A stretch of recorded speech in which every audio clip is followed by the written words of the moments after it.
1987 पटना के रेलवे कर्मचारियों को एक अजीब खबर मिली।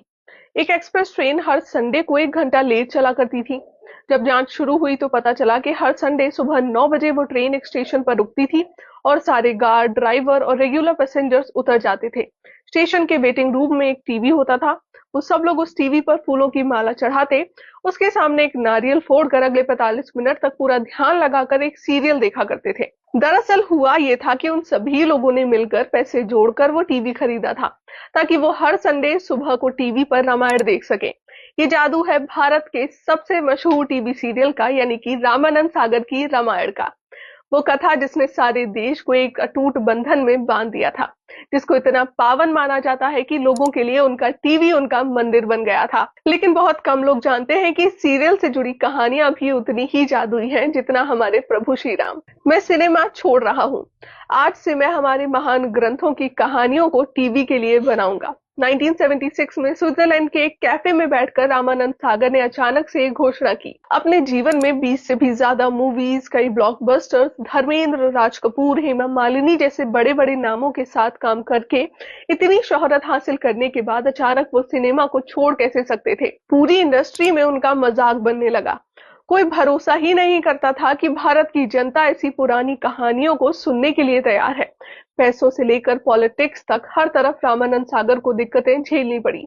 लेकिन उनका मानना था कि रामायण की कहानी बनाना उनके जीवन का एकमात्र लक्ष्य है। पॉलिटिशियंस को ये डर था कि ये शो भारत की राजनीतिक व्यवस्था को बिगाड़ सकता है। एक हिंदू सीरियल को डीडी नेशनल जैसे पब्लिक ब्रॉडकास्टर पर दिखाना भारत में भेदभाव की भावना को बढ़ावा देगा। इस सब की वजह से रामानंद सागर को लगातार डिले और रिजेक्शन मिल रहे थे। वो महीनों तक मिनिस्टर्स के ऑफिस के चक्कर लगाते रहे।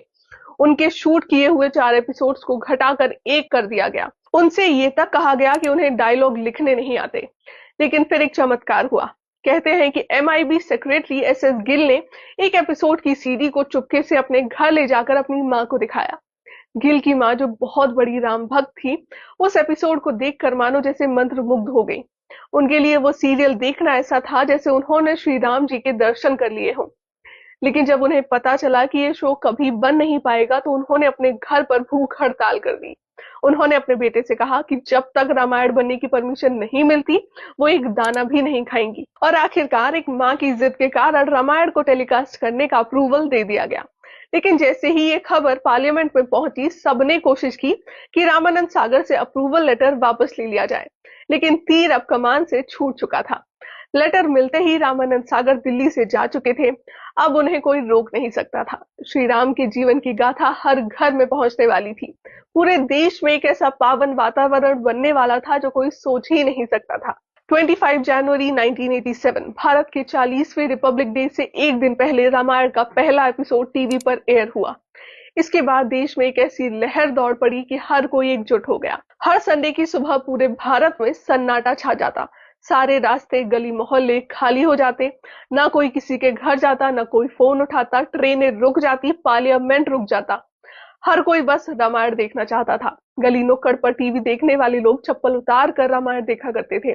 कई कहानियां ऐसी भी देखने को मिल जाती हैं जहां लोगों ने अपनी शादी तक पोस्टपोन कर दी। कहा जाता है डॉक्टर्स पेशेंट्स का इलाज नहीं करते थे। यहाँ तक कि कई लोगों ने अपने प्रियजनों के अंतिम संस्कार को भी डिले कर दिया था। लेकिन पटना से एक अजीब घटना सुनाई दी। कहते हैं कि पटना के मेंटल असाइलम में वेरेंडा हुआ करता था जहां सारे पेशेंट्स खाना खाते थे।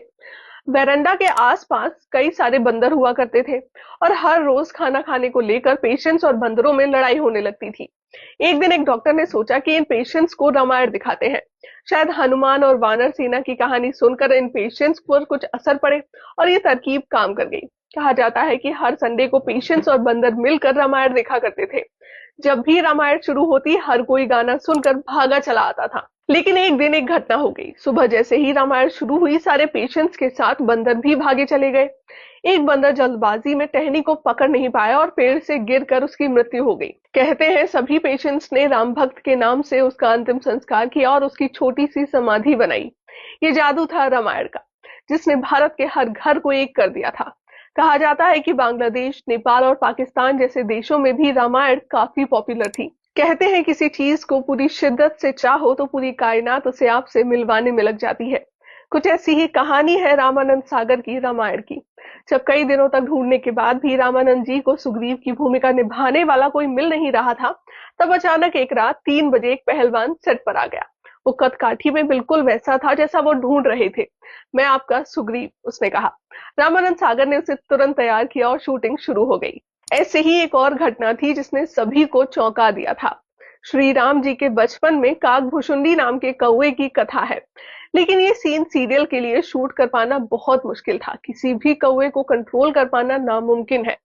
दिमाग में सिर्फ एक ही बात थी कि कैसे कौवे को दिखाया जाए कि वो श्री राम जी के साथ खेल रहा है, उछल रहा है और खाना खा रहा है।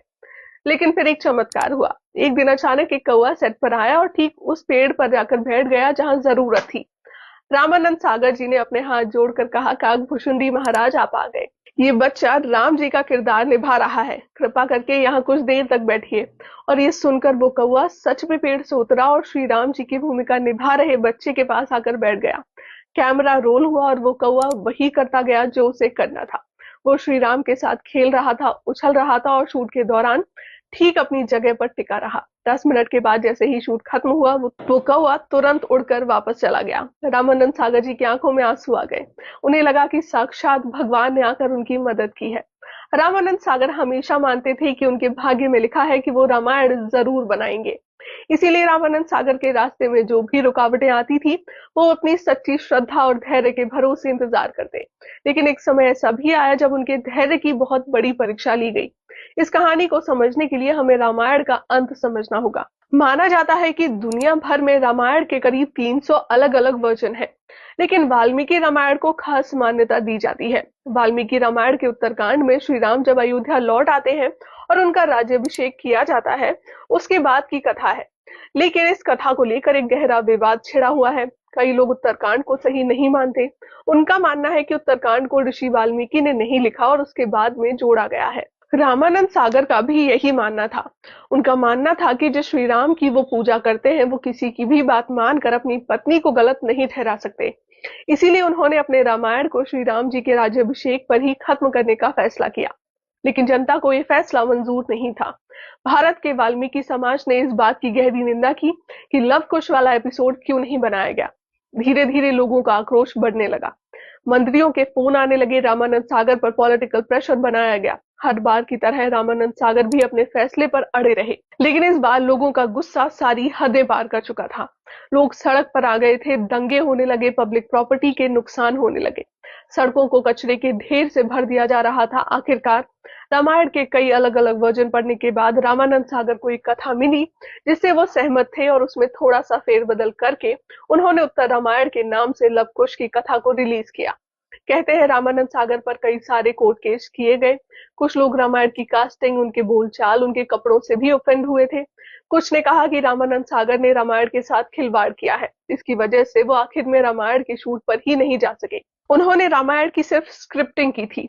लेकिन इन सारी दिक्कतों के बाद भी रामायण आज तक भारत का सबसे बेस्ट परफॉर्मिंग टीवी सीरियल है। अपने टेलीकास्ट के दौरान रामायण को 65 करोड़ लोगों ने देखा था। इस शो ने न सिर्फ टीआरपी के सारे रिकॉर्ड तोड़े, बल्कि Guinness book of world record में भी अपना नाम दर्ज किया। रामायण की पॉपुलैरिटी इतनी बढ़ गई थी कि इन सीरियल्स को 16 भाषाओं में डब किया गया और कई सारे देशों में भी ब्रॉडकास्ट किया गया। 2020 में जब सारा देश पेंडेमिक से जूझ रहा था, तब लोगों को हौसला देने के लिए और उन्हें एकजुट करने के लिए रामानंद सागर की रामायण को टीवी पर दोबारा से रिलीज किया गया था। 7.5 करोड़ से ज्यादा लोगों ने इस रिलीज को देखा, जो कि अपने आप में एक वर्ल्ड रिकॉर्ड था। और इसी के साथ रामायण दुनिया का most watched entertainment TV serial बन गया। आपकी रामायण से जुड़ी क्या यादें हैं, कमेंट करके जरूर बताएं। जय श्री राम।